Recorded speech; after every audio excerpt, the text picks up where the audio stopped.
여러분 안녕히 주무셨습니까? 참 좋은 아침입니다.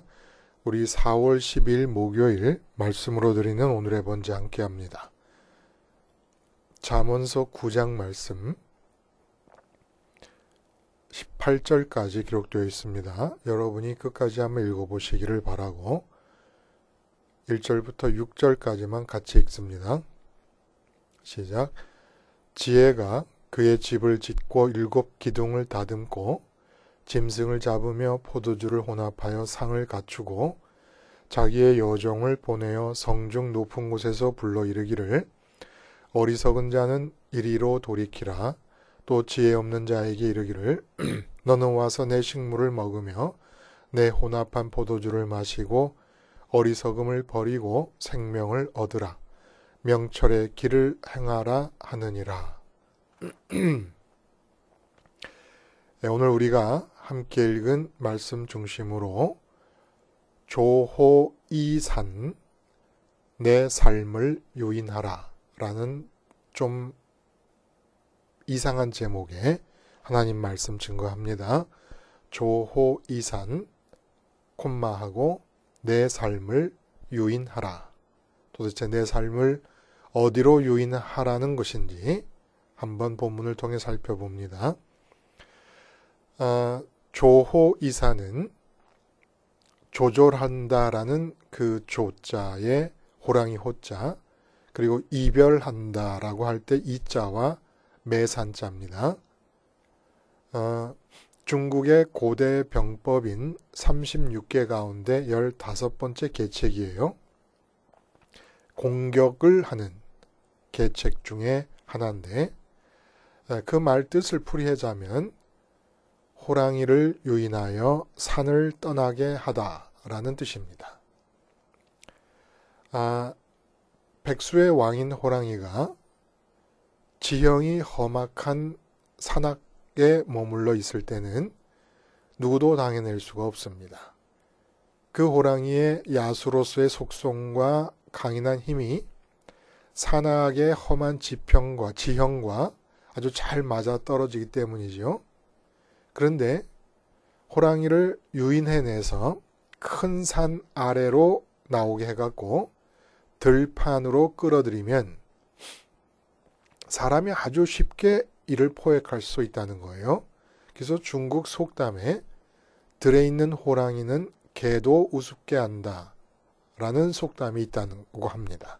호랑이의 속성이 산악지대에서 강하고 평지로 내려오면 그 강인함이 많이 줄어들게 되기 때문에 한번 맞서 볼 수가 있다, 이런 뜻이 되겠습니다. 이러면은 이 36개에서 제15개에 자리하게 된 이유를 우리가 알 수 있지 않습니까? 호랑이를 그 야수적 강인함이 발휘될 수 없는 곳으로 유인해내서 맞서게 되는 것.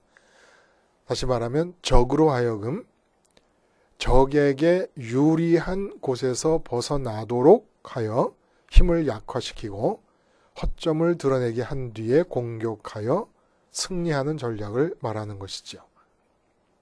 그래서 구체적인 이런 계책의 실행은 하늘이 적을 곤란하게 만들 때를 기다리거나 인위적으로 적을 유인하여 그 행로를 어렵게 만든다 라는 겁니다. 그러니까 자연적으로 주어진 여러 가지 조건이 적에게 유리할 때는 그 자연의 순행 원리에 따라서 불리하게 될 때까지 기다리든지 아니면 인위적으로라도 그 유리한 자리를 떠나서 불리한 곳으로 오게끔 유인해내든지 하라는 거예요.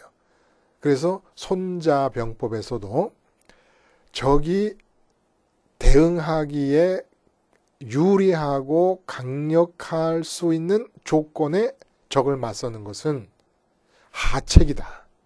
그러니까 아주 미련한 방책이다 라는 겁니다. 이 호랑이와 연관지어서 시진핑 주석의 호랑이 사냥의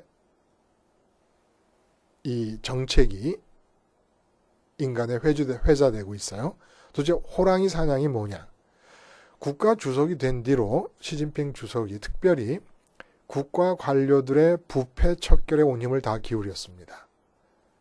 그러니까 중국의 쟁쟁한 고위 관료들을 연일 추풍낙엽처럼 쓰러뜨리는데 그 반부패 칼날을 사람들이 호랑이 사냥이라고, 호랑이 사냥법이라고 부른 거예요. 그게 도대체 뭐냐? 예를 들면 이제 그 중국 공산당의 사정감찰 총괄기구인 중앙기율검사위원회가 이제 이 부패한 자들을 잡아 체포하지 않습니까? 그런데 예를 들어 보면 이런 거예요. 새 근무지로 영전을 시킵니다. 부패에 의심이 가는 관료를 더 높은 곳으로 영전을 시킵니다. 그리고 아직 그 새 자리로 영전한 상태에서 새 임무에 적응하지 못하고 있는 그 시점에 돌연히 부정부패 혐의를 씌워서 낙마하게 하고 체포하는 거예요. 이게 바로 조호이산의 정책이라는 겁니다. 책략이라는 거예요. 왜 그러면 그러냐? 오랜 기간 동안 한 자리에 있게 되면은 정치적 기반이 탄탄하게 됩니다. 권력 기반이 형성이 됩니다. 그러면 부패 혐의가 주어지고 있다라고 하는 소식이 들려지게 되면 자기가 구축하고 있는 정치적 기반을 총동원해서 방어하려고 합니다. 그러니까 이것을 하지 못하도록 좀 유리한 입장에 서 있을 수 있잖아요. 부패 혐의를 씌우려고 하는데 그쪽에서 유리한 입장에서 대응해 나갈 것을 막기 위해서 영전을 시켜버리는 거예요. 영전을 시켰는데 아직 채 적응도 못하고 있는 상태에서 부패 혐의를 씌우게 되면 이 사람은 속수무책으로 당할 수밖에 없게 되지 않습니까? 이게 바로 조호이산. 네? 이 부패 척결을 위해 휘두르는 호랑이 사냥법인 것이지요. 자, 여러분, 오늘 본문이 바로 이 조호이산의 책략을 우리들에게 가르쳐주고 있는 겁니다. 본문은 또다시 지혜가 우리를 초청합니다. 그리고 마지막 단락에서는 동일하게 지혜가 초청한 것과 동일하게 어리석음도 우리를 초청하고 있음을 말씀해주고 있어요. 대체 오늘 본문에서는 지혜와 어리석음을 어떻게 표현하고 있는 것일까? 그래서 보면 우리가 읽은 부분에 보면은 집을 짓고 7기둥을 다듬고 짐승을 잡으며 포도주를 혼합하여 상을 갖추었다. 그래서 자기 여종을 보내어 성중 높은 곳에서 불러 이르기를 어리석은 자는 이리로 돌이키라 지혜 없는 자에게 이르기를 너는 와서 내 식물을 먹으며 혼합한 포도주를 마시고 이렇게 표현되어 있습니다. 이게 무슨 얘기입니까? 지혜로 돌아오면 지혜를 얻게 되면 삶은 7기둥의 집, 가정집이 기둥을 7개 갖는다는 것은 쉬운 일이 아니에요. 굉장히 크고 웅장한 가정집을 말합니다. 그리고 거기서 짐승과 포도주를 혼합한 상을 갖추었다는 것은 잔치가 벌어지는데 빠진 게 하나도 없는 잔치를 상징하는 것이지요. 즉 지혜로 돌아오면, 어리석음을 버리고 지혜로 돌아오면 삶은 웅장하고 완벽한 집안에서 갖추어지지 않은 것이 아무것도 없는 완벽한 잔치를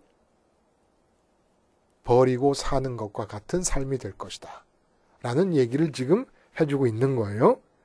근데 여기서 그런 지혜로 돌아오기 위해서 꼭 알아야 될 것은 어리석은 자는 이리로 돌이키며 지혜 없는 자의 길을 너는 와서 라는 얘기를 합니다.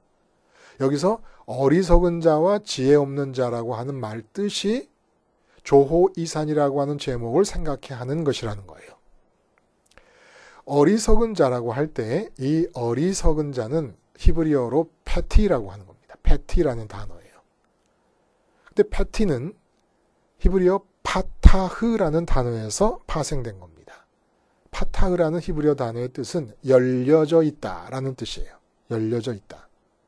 그럼 무슨 열려져 있다는 게 무슨 말? 열려져 있는 게 왜 어리석은 것이냐?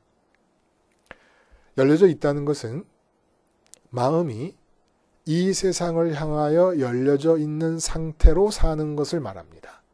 세상을 향하여 열려져 있는 상태의 마음을 가지고 살아가면 어리석은 거라는 겁니다. 그럼 이게 무슨 말이냐? 눈이 있고 귀가 있고 코가 있고 입과 촉감이 있어요. 육체에 5 감각이 있습니다. 우리는 이 5 감각을 통해서 이 세상에서 대상들을 접하게 돼요. 사건을 접하고 상황과 처지를 접하게 됩니다. 근데 어리석다, 패티, 열려져 있다라고 하는 뜻은 뭐냐면 이렇게 육체의 오감을 통해 만나게 되는 대상을 향하여 마음이 열려져 있다는 겁니다. 마음이 열려져 있다는 건 무슨 뜻입니까? 마음 안으로 받아들인다는 거예요. 육체의 오감이 만나는 대상들. 그게 내 아내라면 그 눈으로 보고 있고 손으로 악수하고 만지고 있는 그 아내를 내 마음 안으로 받아들인다는 거예요. 자녀도 그렇고. 아니면 돈, 마찬가지예요. 아니면 승진이라는 문제, 건강이라는 문제, 돈이 없다는 현실, 돈이 없다는 상황, 이런 것들을 육체의 오감으로 만나면서 마음으로 받아들입니다. 받아들이면서 어떻게 하느냐? 판단을 하는 겁니다. 그렇게 판단을 하면 어떤 일이 벌어집니까? 판단을 통하여 받아들이고 그러면 마음으로 받아들이게 되면은 그것이 나의 현실이 됩니다. 늘 반복해서 말씀드리듯이 내 주변에는 많은 사실들이 놓여져 있어요. 가로수길을 지날 때 가로수들이 많이 서 있어요. 이게 사실입니다.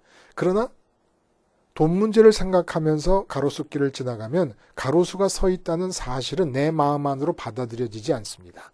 한마디로 현실이 아닙니다. 돈이 없다는 사실만 내 마음으로 받아들여서 이거는 안 좋다라는 판단을 할 때 현실이 되는 겁니다. 이 현실은 다시 말하면 어떤 겁니까? 육체의 오감으로 만나게 되는 모든 대상들로부터 내게 주어지는 문제와 과제와 책임과 부담을 내가 현실로 느끼면서 살아가고 있다는 거예요. 이게 바로 산중에서 호랑이를 맞닥뜨려 싸우고 있는 것과 같은 형국이라 이겁니다. 돈 문제.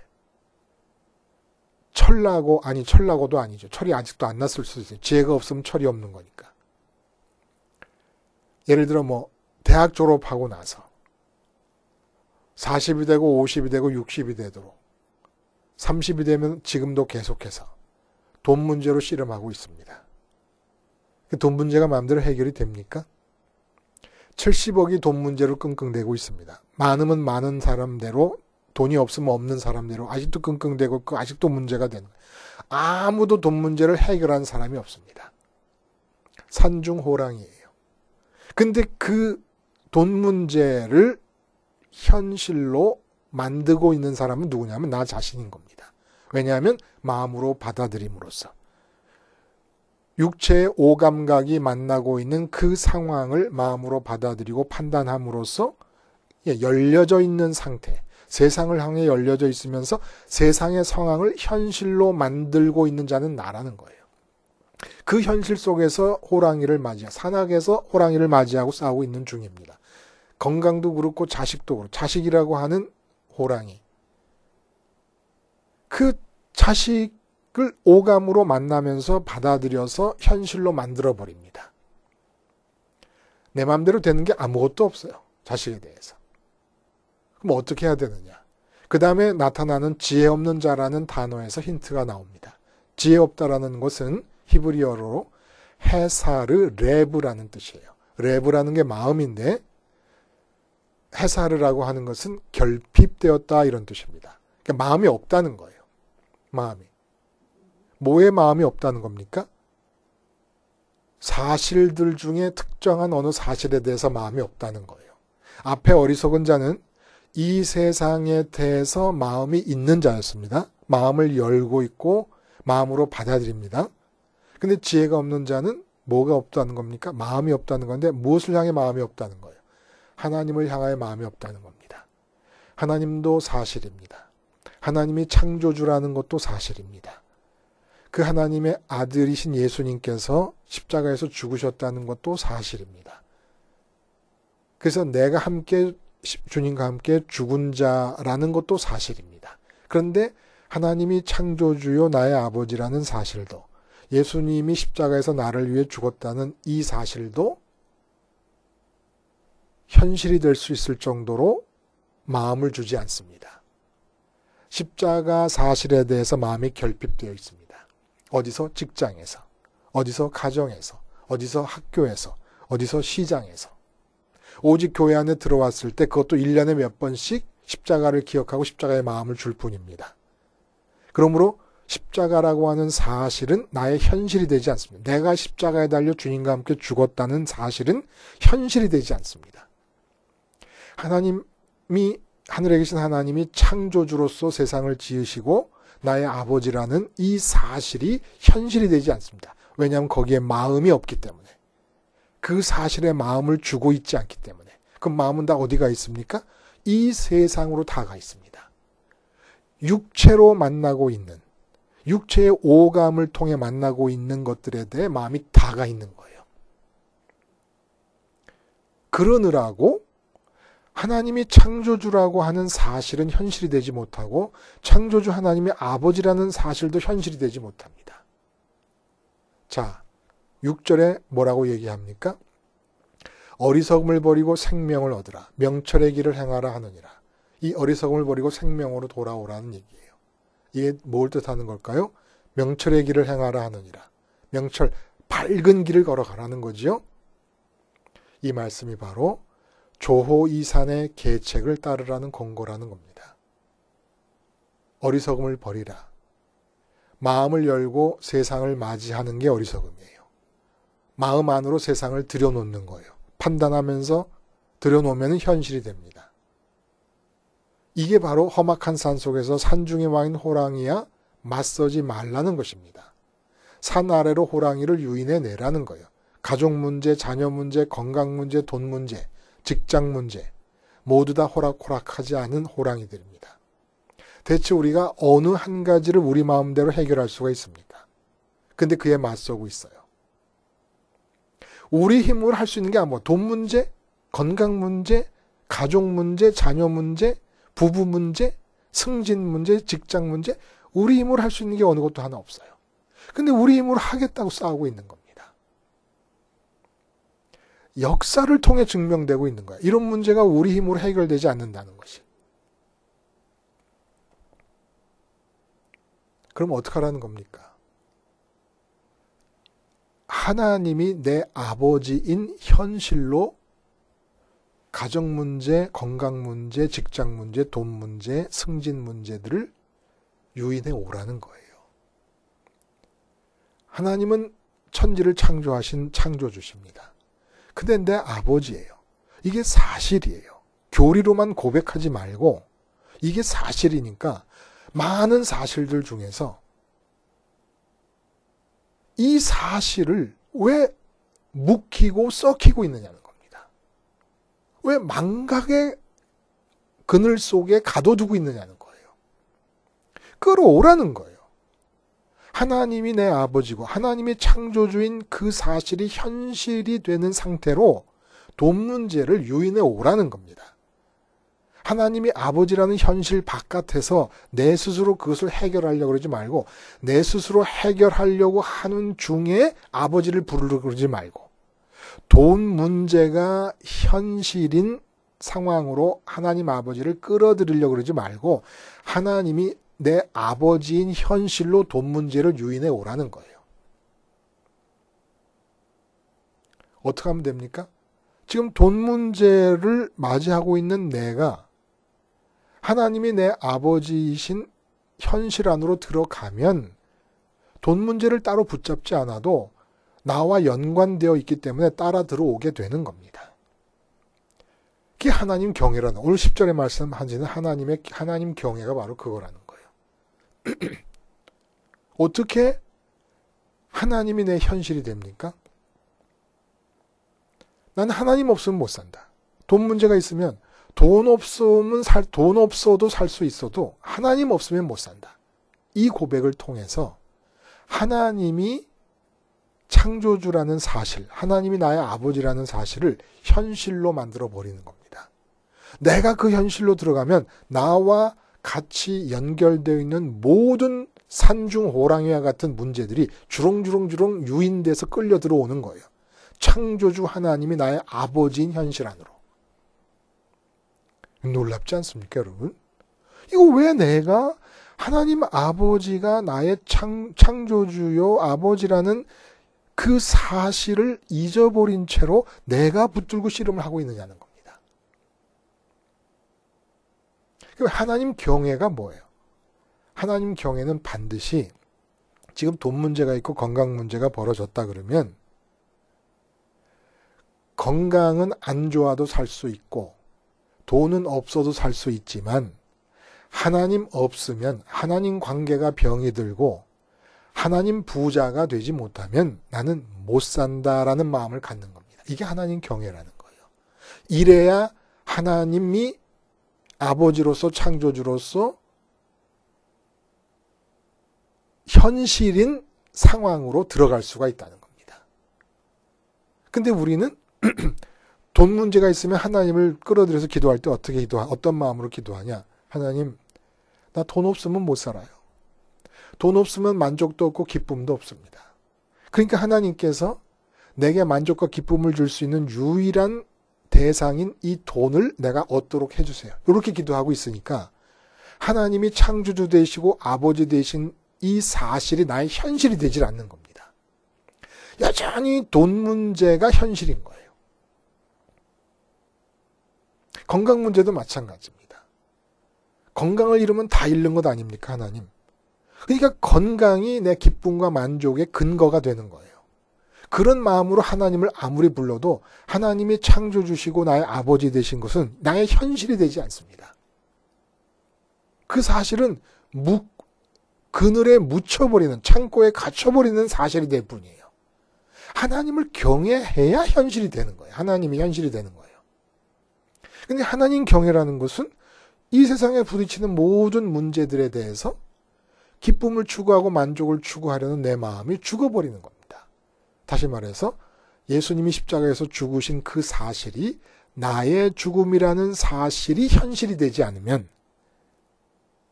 하나님이 내 아버지시고 하나님 창조주가 내 아버지라는 그 사실이 현실이 되지 않는다는 거예요. 십자가에서 내가 죽었다. 뭐에 대해서 죽었어요? 지금 돈 문제가 생기는데 돈 문제에 대해 죽은 겁니다. 돈 문제는 있지만 돈이 벌린다고 돈 문제 때문에 생긴 이 근심이 근본적으로 없어지는 거 아니다. 내가 속아서 그렇지. 오늘 마지막 단에 음녀가 초청하거든요. 음녀에게 속아서 그렇지. 돈이 없어서 걱정하는 것 같고 근심하는 것 같지만 이건 속아서 그런 거다. 실제로는 하나님이 안 계시기 때문이다. 그러므로 돈이 있어야 기쁘다라고 하는 나의 생각이 십자가에서 주님과 함께 죽었다라고 고백을 하는 겁니다. 자식 문제도 마찬가지, 건강 문제도 마찬가지. 이게 하나님 경외. 십자가 없이 하나님 경외를 할 수가 없습니다. 구약 같은 경우는 성전의 번제단에서 죽는 상번제의 어린 양과 함께 죽음이 없이 하나님 경외가 이루어질 수가 없습니다. 전제하고 있는 거예요. 하나님 경외라는 것은 상번제 어린 양과 함께 죽음을 전제하고 있는 거라는 겁니다. 이제는 호랑이 같은 이 세상의 모든 대상과 문제들, 상황들, 그걸 현실로 인정하지 마요. 그 내 마음으로 받아들이고 내 스스로 판단을 해버리면 그 마음을 열고 있는 어리석음이고 하나님이 내 아버지요 창조주로서 내 아버지라고 하는 사실, 그리고 세상에 대해서 내가 십자가에서 죽었다는 사실은 그늘에 갇혀버리고 맙니다. 이게 어리석음이라는 거예요. 지혜가 없는 거라는 겁니다. 왜 그렇게 사느냐는 거예요. 하나님을 경외하면, 그래서 십자가에서 내가 이 세상에 대해서 죽으면 헝그리 정신이 죽는 거예요. 헝그리 정신이 뭐라고요? 하나님 사이즈로 비어있는 공백을 세상 것으로 채워서 만족시키려는 게 헝그리 정신이에요. 이 헝그리 정신이 십자가에서 죽는 겁니다. 기쁨과 만족을 세상에서 찾으려는 마음이 죽는 거죠. 그러니까 지금 주어져 있고 만나지고 있는 대상은 내 기쁨과 만족에 아무 상관이 없다는 게 십자가에서 죽음의 내용이라는 겁니다. 이렇게 죽음으로써 하나님 경외를 실천하면 진짜 세상을 창조하신 하나님이 내 아버지가 되시는 사실이 현실이 되어버립니다. 창조주가 내 아버지라는 현실 속에서 돈 문제가 무슨 상관이며 건강 문제 따위가 나에게 어떤 영향을 줄 수가 있으며 인류대학 못 들어간 것이 내 인생에 무슨 힘을 발휘할 수가 있겠냐는 겁니다. 예? 대통령이 내 아버지가 아니고 왕이 내 아버지가 아니라 창조주가 아버지인데, 근데 창조주 하나님이 내 아버지라는 사실을 괜히 교리에서 가르친다고 입만 뻥끗거리고 있는 거예요.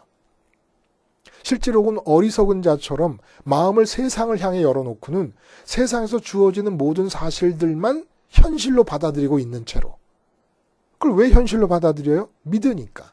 이 세상 것들이 내게 기쁨을 줄 수 있다고 믿으니까. 이게 음녀의 초청에 넘어간 상태라는 겁니다. 음녀들이 누구예요?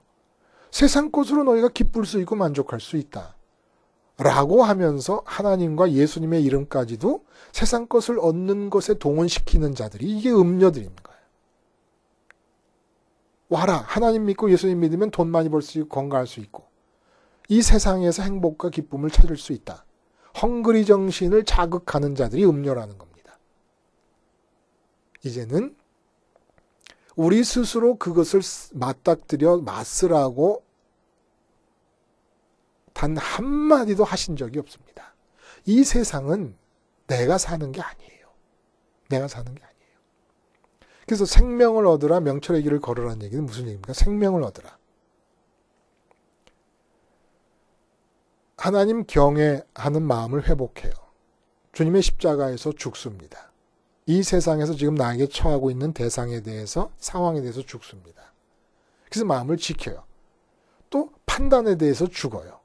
기쁨과 만족거리라고 생각하는 것에 대해 죽고, 세상의 기쁨거리, 만족거리에 대해 죽고, 또 세상에 처한 대상에 대해서, 상황에 대해서 내 판단이 죽어요. 십자가에서. 헝그리 정신이 죽고 판단이 죽어요. 이 하나님 경외예요. 그럼 어떻게 됩니까? 내 안으로 하나님이 들어오시는 거예요. 이게 생명을 얻으라는 얘기예요. 진정으로 만족과 기쁨이 주어진다는 겁니다. 그리고 명철의 길을 행하라는 것은 뭡니까? 내 안에 들어오신 하나님께서 내가 육체의 오감으로 만나는 모든 대상들에 대해서 판단을 총 쏘듯이 쏜다는 겁니다. 그전에는 어리석고 지혜 없을 때는 어떻게 살았느냐? 이 세상에서 육체의 오감으로 만나는 것들을 마음으로 받아들이고 판단하면서 마음으로 받아들입니다. 마음이 열려 있는 거예요. 하나님이 창조주라는 사실, 하나님 경외가 일어나지 않고 있는 상태에서 내가 판단해버립니다. 받아들이고. 근데 지혜로 돌아오게 되면 어떻게 됩니까? 판단하지 않아요. 십자가에서 내 판단이 죽어요. 그러면 세상 것이 들어오지 못해요. 내가 지금 육체의 오감으로 만나고 있는 것들이 내 안으로 들어오지 못하고 밖에 머물게 됩니다. 그러면 비어있는 내 속으로 하나님이 들어오세요. 들어오시면 이제까지는 그것들을 받아들이면서 판단하고 판단하면서 받아들였는데 이제는 밖에 있는 것들에 대해서 내 안에 계신 하나님으로부터 그것들에 대한 하나님의 판단이 발사되는 겁니다. 발사되는 거예요. 받아들이는 방향에서 발사되는 방향으로 나간다는 거예요. 아내가 있다. 남편이 있다. 그럼 남편을 받아들이면서 판단했었어요. 근데 이제 십자가에서 아내에 대한 판단과 남편에 대한 판단이 죽고 아내로 기쁘려는 마음이 죽고 남편으로 기쁘려는 마음이 죽어요. 그럼 내 마음이 지켜지면서 생명이 들어오십니다. 하나님이 들어오십니다. 하나님이 들어오시면 아내에 대한 하나님의 판단이 나로부터 발사되는 거예요. 아내를 향한 하나님의 계획, 하나님의 뜻이 나로부터 발사되는 겁니다. 받아들이지 않고. 이게 바로 명철의 길을 행하는 것이라는 겁니다. 밝음의 길을 간다는 것이에요.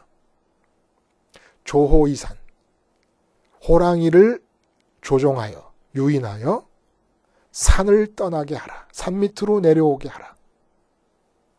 하나님이 창조주이시고 나의 아버지라는 사실이 현실인 곳으로 세상 문제를 끌고 와라. 그러려면 어떻게 해야 되느냐? 내가 십자가에서 세상에 대해 죽고 부활 승천하신 주님 따라 내 마음이 하늘로 올라가면 내 몸과 연관돼서 벌어진 모든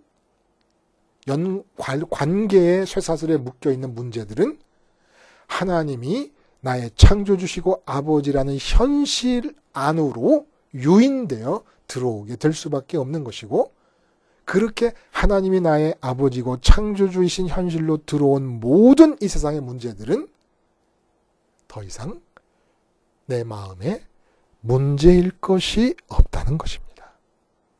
기도하시겠습니다. 하나님 아버지, 십자가를 생활함으로써 하나님 경외를 실현하게 하시고, 그래서 하나님이 나의 아버지시고 창조주이신 현실이 되게 하시고, 그 현실 안으로 모든 이 세상에서 육체의 오감으로 만나는 대상들이 유인되어 들어옴으로써 문제인 것이 아무것도 없는 그런 잔치의 삶을 살게 하여 주시옵소서. 예수님의 이름으로 기도드리옵나이다. 아멘.